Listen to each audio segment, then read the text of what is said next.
इन साथियों मैं अखिलेश मिश्रा एक बार फिर से आप सभी लोगों का आपके अपने YouTube चैनल विद्यार्थी तक पे हार्दिक स्वागत करता हूं। साथियों, जैसा कि पता है कि आप सभी लोगों को आपके YouTube चैनल विद्यार्थी तक पे डेली करंट अफेयर की क्लास प्रोवाइड की जा रही है। तो साथियों, इस तरीके से हम लोग अपने क्लास को कंटिन्यू करते हैं। जैसा कि आप लोगों को पता है कि करंट अफेयर के क्वेश्चन जो भी हैं किसी भी कॉम्पिटिटिव एग्जाम्स में, खास तौर पे चाहे वो बैंकिंग के हों या तो फिर यूपीएसआई के हों, यूपी पुलिस के हों, यूपी लेखपाल के हों, जिसे कि मध्य प्रदेश या राजस्थान में पटवारी के नाम से भी जाना जाता है, और उसके बाद यूपी पीसीएस हो या तो फिर सिविल सर्विसेज के भी कोई भी एग्जाम्स हो, मतलब इस तरीके के कॉम्पिटिटिव एग्जाम चाहे जो भी हों, उन सभी एग्जाम्स में करंट अफेयर के 5 से 6 क्वेश्चन हर एक एग्जाम में पूछे जाते हैं, जिसकी एक महत्वपूर्ण भूमिका होती है। तो साथियों, चलिए हम लोग बिना समय नुकसान के हम लोग अपने क्वेश्चन को, अपनी क्लास को कंटिन्यू करते हैं। और जितने भी मतलब आपको क्वेश्चंस यहाँ पे दिए जा रहे हैं वो सारे क्वेश्चन मोस्ट इम्पॉर्टेंट होते हैं कि एग्जाम में आना ही आना है। बस थोड़ी सी लैंग्वेज बस चेंज कर सकता है, बस हो गया, बाकी डिक्टो सेम यही चीज़ होता है। ठीक है साथियों, तो हम लोग आज की ताज़ा जानकारी के रूप में अगर देखेंगे तो सबसे पहले ये हुआ है कि हमारे भारतीय मंत्रिमंडल ने सूचना और संचार प्रौद्योगिकी के क्षेत्र में सहयोग पर भारत और जापान के बीच हुए सहयोग ज्ञापन को स्वीकृति दी है।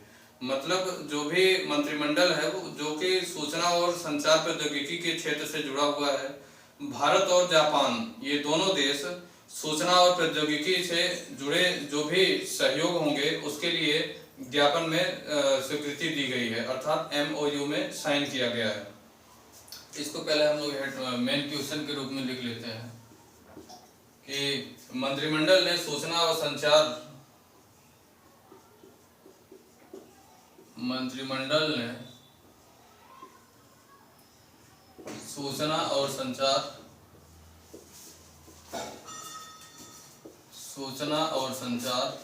प्रौद्योगिकी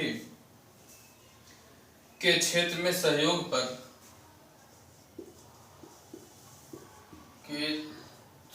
में सहयोग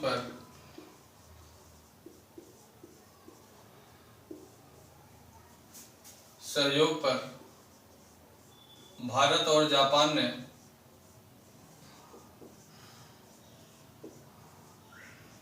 भारत और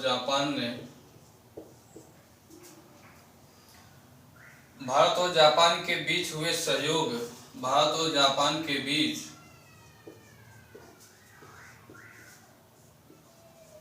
हुए सहयोग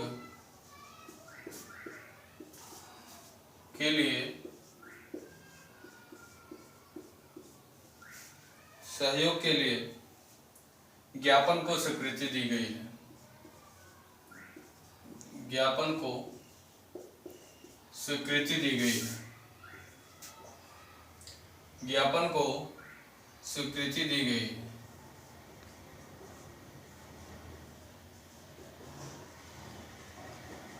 ज्ञापन को स्वीकृति दी गई है।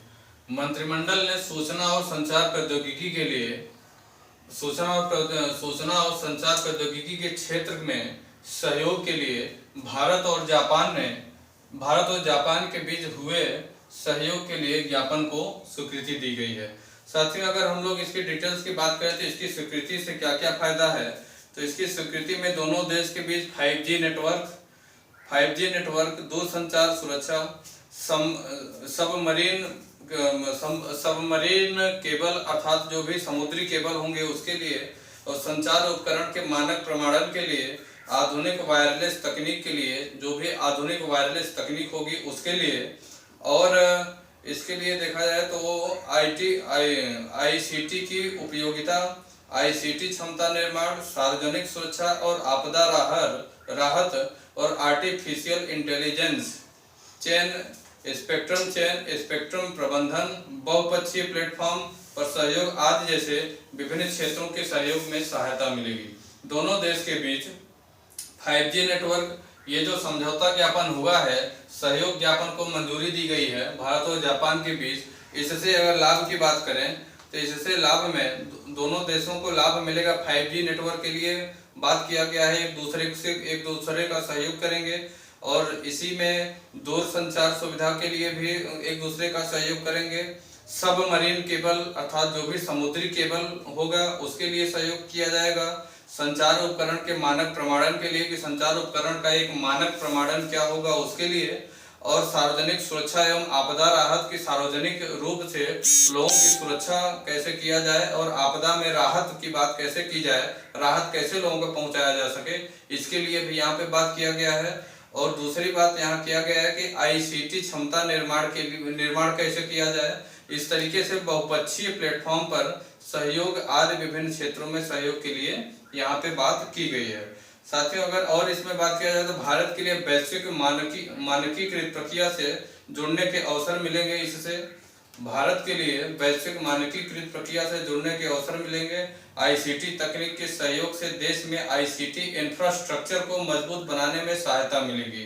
ठीक, भविष्य में सबमरीन केबल नेटवर्क अर्थात जो भी समुद्री केबल नेटवर्क होगा और प्रौद्योगिकियों के विकास के सहयोग से भारत के प्रमुख क्षेत्रों को दूर दराज के क्षेत्रों से संपर्क को मजबूत बनाने में सहायता मिलेगी। ठीक, ये साथियों इसकी विस्तृत जानकारी है। अब इसी में अगर हम लोग और भी कुछ अगर देखें तो इसी में अगली जानकारी हम लोग देखते हैं। इसी क्रम में अगली जानकारी हम लोग देखेंगे। ये बहुत ही मोस्ट इम्पॉर्टेंट क्वेश्चन आप लोगों को दिया गया है। और अगली अगर यहाँ पे अगर साथियों बात की जाए तो यहाँ पे एक बात यह है कि जैसे भारत और जापान की बात किया गया तो यहाँ जापान के बारे में कुछ जानकारी हम लोग इकट्ठा कर लेते हैं। जापान के बारे में कुछ बात कर लेते हैं। तो जापान के बारे में अगर बात किया जाए तो जापान की राजधानी की अगर बात किया जाए तो जापान की राजधानी टोक्यो है। यहाँ मैं लिख देता हूँ राजधानी, जापान की राजधानी टोक्यो, जापान की राजधानी टोक्यो। और यहाँ की अगर राजभाषा की बात की जाए, एक सेकेंड, जापान की राजधानी, जापान की राजधानी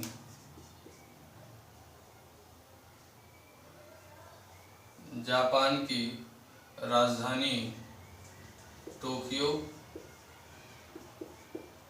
और अगर इसके राजभाषा की बात की जाए, राजभाषा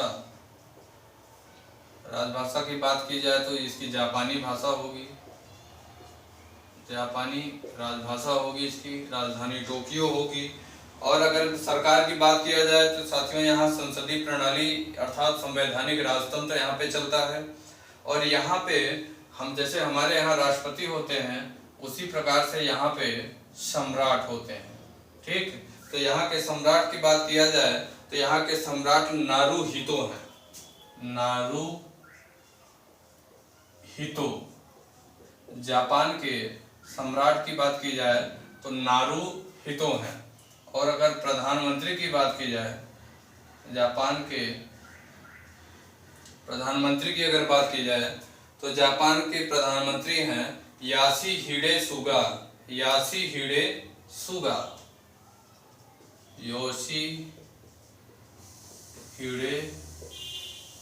योशिहिडे सुगा। अगर यहाँ के प्रधानमंत्री की बात किया जाए तो योशिहिडे सुगा जी यहाँ के प्रधानमंत्री हैं। और अगर यहाँ की मुद्रा की बात किया जाए तो जापान की मुद्रा जापानी येन यहाँ की मुद्रा है। साथियों मंत्रिमंडल ने सूचना और संचार प्रौद्योगिकी के क्षेत्र में सहयोग के लिए भारत और जापान के बीच समझौता ज्ञापन हुआ है। तो उसी संबंध में यह समझौता ज्ञापन जो हुआ है इसमें हमें जो है 5G नेटवर्क दूर संचार मतलब जो भी टेक्निकल चीजें हैं मतलब टेलीकॉम जैसे संबंधित चीजें जैसे 5G नेटवर्क, दूर संचार सुरक्षा, सामरिक केबल, संचार उपकरण इत्यादि जैसे जो भी चीजें हैं उसके लिए समझौता ज्ञापन किया गया है। दोनों देश अर्थात भारत और जापान एक दूसरे का इन सभी चीजों के लिए सहयोग करेंगे। अब साथियों यहाँ जापान की बात किया गया है तो जापान की राजधानी टोक्यो, राजभाषा जापानी होगी। और अगर जैसे हमारे यहाँ राष्ट्रपति होते हैं तो यहाँ पे सम्राट होते हैं, सम्राट कहा जाता है। तो यहाँ के सम्राट नारुहितो, नारुहितो, नारुहितो, ठीक। और यहाँ के प्रधानमंत्री योशिहिडे सुगा, योशिहिडे सुगा। और यहाँ के मुद्रा की बात की जाए तो जापानी येन, जापान यहाँ की मुद्रा होगी, जापानी येन यहाँ की मुद्रा होगी। क्या होगी साथियों? जापानी येन, जापानी येन यहाँ की मुद्रा होगी। तो ये बहुत ही मोस्ट इम्पॉर्टेंट क्वेश्चन है जो कि आप लोगों को यहाँ पे करवाया गया है। अब अगर दूसरी बात की जाए साथियों इसी क्रम में, तो अगली जानकारी हम लोगों के बीच जो आएगी इसी करंट अफेयर के क्रम में, जो अगली जानकारी आएगी उसे हम लोग यहाँ पे देखते हैं कि अगली जानकारी क्या आती है। तो अगली जानकारी साथी यहाँ पे हम लोग नोट इसे हटाते हैं। मोस्ट इम्पॉर्टेंट क्वेश्चन आपको कराया जा रहा है और उस क्वेश्चन से संबंधित और भी जो डिटेल्स हैं वो आप सभी लोगों को देने की कोशिश की जा रही है। जो भी उससे संबंधित आपके एग्जाम के पॉइंट ऑफ व्यू से इम्पोर्टेंट नजर आ रहा है। तो साथियों अगली जानकारी ये है कि मंत्रिमंडल ने ही स्वास्थ्य और दवा के क्षेत्र में सहयोग पर, स्वास्थ्य और हमारा जो भारत का स्वास्थ्य है, स्वास्थ्य और दवा के क्षेत्र पर सहयोग, स्वास्थ्य और दवा के सहयोग पर भारत और कंबोडिया के बीच समझौता ज्ञापन को स्वीकृति दी गई है। मतलब हमारे भारत का जो भी स्वास्थ्य है या तो फिर कंबोडिया का जो भी हेल्थ सिस्टम है उसके लिए उसके लिए समझौता ज्ञापन की स्वीकृति दी गई है। तो इसकी हेडलाइन हम लिख देते हैं कि मंत्रिमंडल ने स्वास्थ्य और दवा के क्षेत्र में, मंत्रिमंडल ने स्वास्थ्य और दवा के क्षेत्र में, स्वास्थ्य और दवा के क्षेत्र, स्वास्थ्य और दवा के सहयोग के क्षेत्र में, स्वास्थ्य और दवा के सहयोग के क्षेत्र में, सहयोग के क्षेत्र में भारत और कंबोडिया, भारत और कंबोडिया, भारत और कंबोडिया एक देश है, कंबोडिया, भारत और कंबोडिया के बीच, भारत और कंबोडिया के बीच समझौता ज्ञापन को स्वीकृति दी गई है। समझौता ज्ञापन, समझौता ज्ञापन को स्वीकृति दी गई है। समझौता ज्ञापन को स्वीकृति दी गई है। अब साथियों अगर बात किया जाए तो अब इसके स्वास्थ्य के से संबंधित जो भी भारत और कंबोडिया के बीच समझौता ज्ञापन हुआ है, उससे संबंधित इसमें क्या है। तो साथियों हम आपको बताएं कि यह जो द्विपक्षीय समझौता हुआ है उस द्विपक्षीय समझौते से स्वास्थ्य के क्षेत्र में संयुक्त पहल और प्रौद्योगिकी विकास के माध्यम से दोनों देशों के बीच सहयोग को प्रोत्साहन मिलेगा। दोनों देशों के बीच सहयोग के लिए प्रोत्साहन मिलेगा। इससे भारत और कंबोडिया के बीच द्विपक्षीय संबंधों को भी मजबूती मिलेगी। भारत और कंबोडिया जब एक दूसरे की सहायता करेंगे तो वहाँ पे संबंध की और मधुरता आएगी, संबंध की और मजबूती मिलेगी। और इस MOU उसी दिन, यह MOU जिस भी यह समझौता ज्ञापन हुआ है जिसे MOU भी कहते हैं, MOU, यह समझौता ज्ञापन जो हुआ है उसी दिन से प्रभावी होगा जिस दिन से इसमें हस्ताक्षर किया जाएगा। जिस दिन से इसमें हस्ताक्षर किया जाएगा उसी दिन से यह प्रभावी होगा। जिस दिन उस पर हस्ताक्षर हुए थे वह 5 साल की अवधि के लिए लागू रहेगा। जिस दिन इस समझौता ज्ञापन पे अर्थात MOU पे जिस दिन साइन हो जाएगा उस दिन से यह 5 साल के लिए वैलिड रहेगा, 5 साल के लिए माना जाएगा। अब अगर बात किया जाए तो इसमें कौन कौन से क्षेत्र ऐसे आते हैं, तो साथियों दोनों देशों के बीच भागीदारी वाले क्षेत्रों में मुख्य रूप से निम्नलिखित क्षेत्र शामिल हैं। मुख्य रूप से निम्नलिखित क्षेत्र जिसमें लगभग 10-12 क्षेत्र हैं कि जो इसमें शामिल हैं। तो इसको अगर हम देखा जाए तो इसमें मुख्य रूप से इस समझौता ज्ञापन में इस समझौता ज्ञापन में मुख्य रूप से 12 बिंदुओं पर 12 क्षेत्रों पर ध्यान दिया गया है। 12 क्षेत्रों पर ध्यान दिया गया है। इसे मैं आपको ओरली बता देता हूँ वह कौन कौन से क्षेत्र होते हैं। पहला क्षेत्र है जो मातृत्व और बाल स्वास्थ्य है, मतलब मातृत्व और बाल स्वास्थ्य पे ध्यान देने की बात की गई है। दूसरा, परिवार का नियोजन कैसे किया जाए, परिवार के नियोजन की बात की गई है। तीसरा बात किया गया है HIV अर्थात एड्स और TB की कैसे इलाज किया जाए, उसके जो है उसके बारे में नई नई खोजों के लिए नया नया रिसर्च कैसे किया जाए उसके बारे में बात किया गया है, एड्स अर्थात HIV और TB के लिए। और तीसरी चीज, दवा और औषधियाँ किस प्रकार से बनाया जाए, दवा का शोध कैसे किया जाए और उसे कैसे बनाया जाए, औषधियों को कैसे लॉन्च किया जाए, कैसे बनाया जाए, कौन से डिजीज के लिए कौन सी मेडिसिन वर्क करेगी प्रॉपर तरीके से, उसकी बात की गई है। और इसमें 5वीं बात की गई है जो कि तकनीक हस्तांतरण की बात की गई है, तकनीकी हस्तांतरण कैसे किया जाए। 6वीं बात की गई इसमें सार्वजनिक स्वास्थ्य और महामारी विज्ञान के बारे में भी यहाँ पे शोध किया जाएगा, चर्चा किया जाएगा, बातचीत किया जाएगा, सम्मेलन किया जाएगा, सेमिनार किया जाएगा, उसके बारे में बात किया गया है। 7वीं बात यहाँ की गई है रोग नियंत्रण अर्थात संक्रमण और गैर संक्रमण, रोगों पे नियंत्रण कैसे पाया जाए, रोगों पे नियंत्रण कैसे पाया जाए, रोगों पे नियंत्रण कैसे किया जाए, वो चाहे संक्रमण रोग हो चाहे गैर संक्रमण वाले रोग हो, चाहे कोई भी इन दोनों में से कोई भी रोग हो, उनके बारे में बात किया गया है।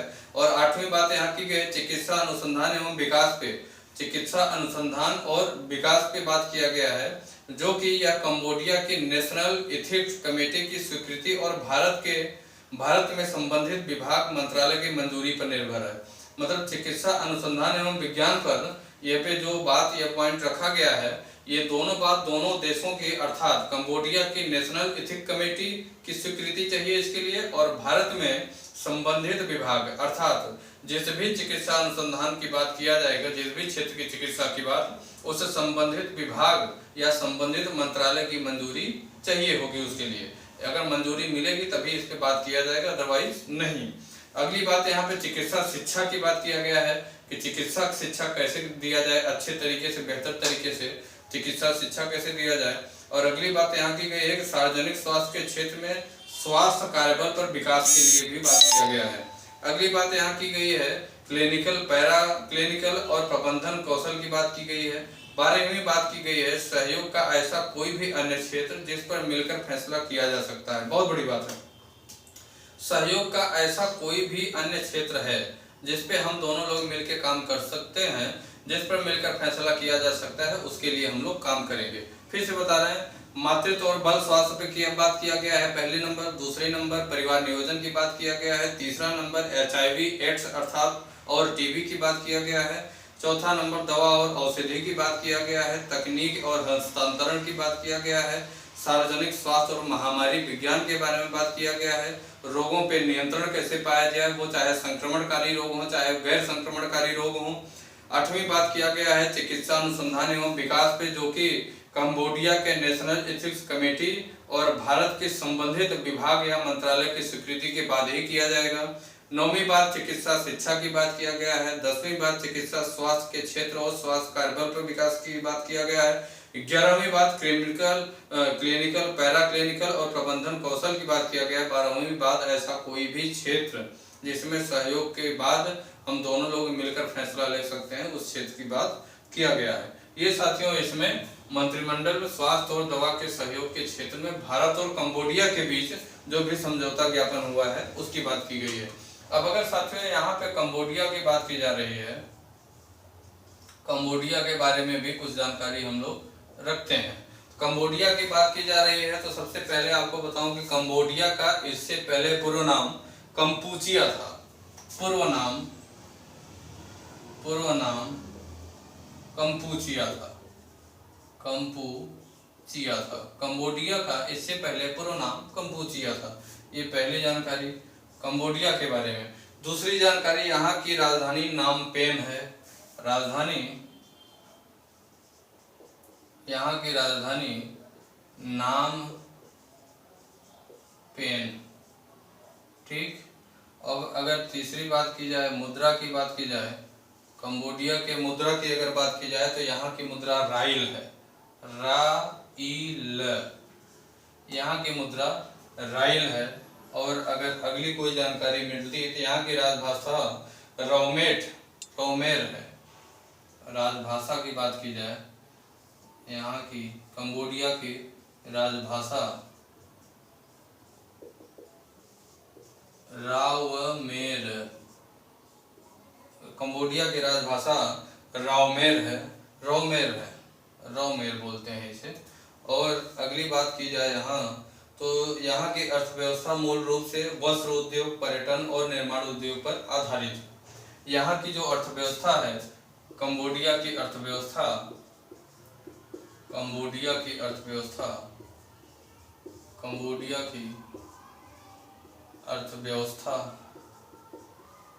मुख्य रूप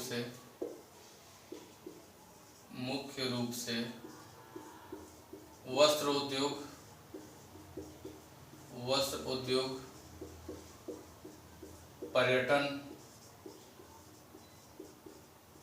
वस्त्र उद्योग, पर्यटन और निर्माण उद्योग पर आधारित है। पर्यटन और निर्माण उद्योग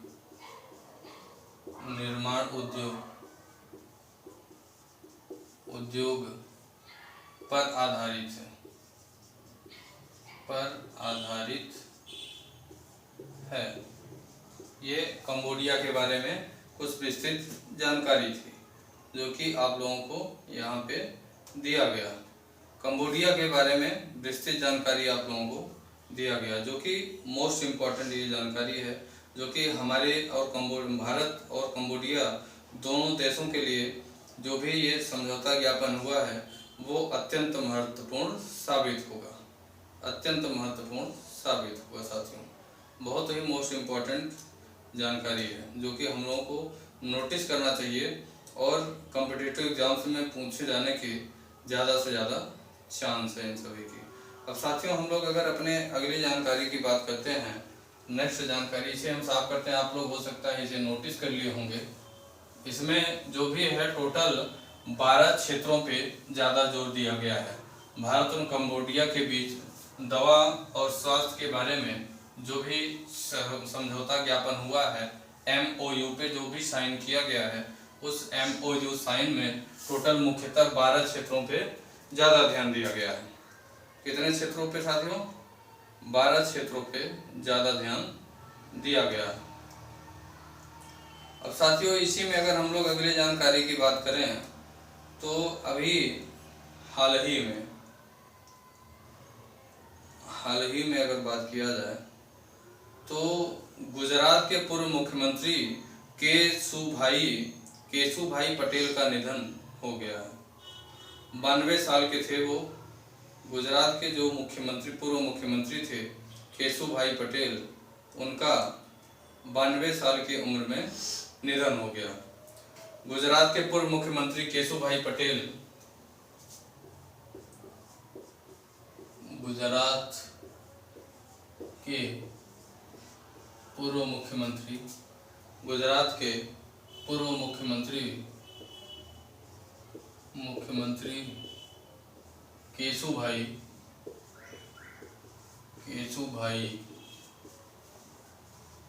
केशुभाई पटेल का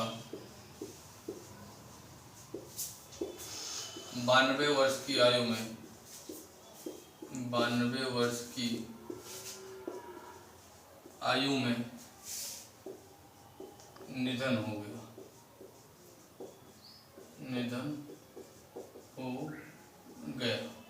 साथियों, गुजरात के पूर्व मुख्यमंत्री केशुभाई पटेल जी थे, इनका 92 वर्ष की आयु में निधन हो गया। अब अगर इनकी बात की जाए तो ये गुजरात के 2 बार के मुख्यमंत्री रहे हैं। इसके अलावा केशुभाई पटेल गुजरात के उप मुख्यमंत्री का भी पदभार इन्होंने संभाला था। उसके बाद केशुभाई पटेल का जन्म जूनागढ़ में 24 जुलाई 1928 को हुआ था। केशुभाई पटेल का जन्म स्थान ये पूछ सकता है कि केशुभाई पटेल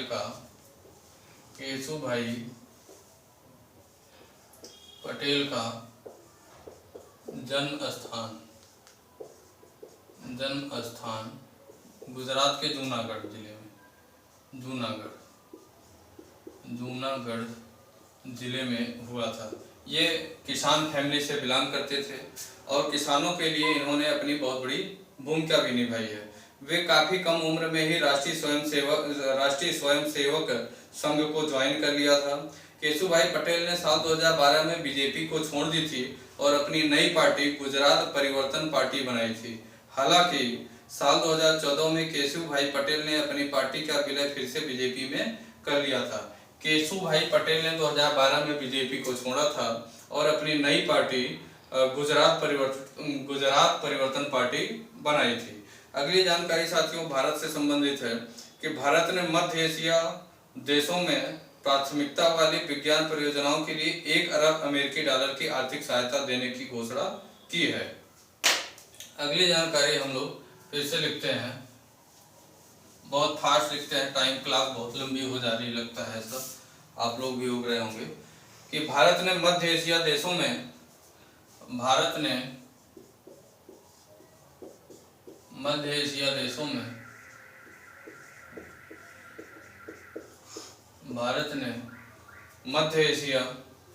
में मध्य एशियाई देशों में प्राथमिकता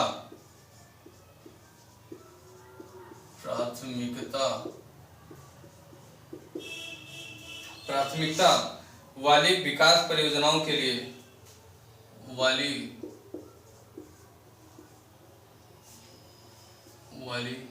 विकास परियोजनाओं के लिए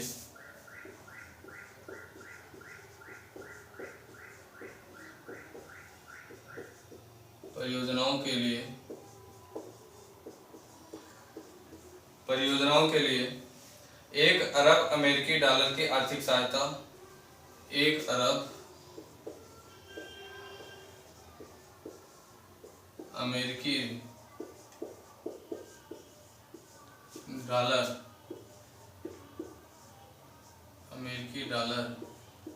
देने की घोषणा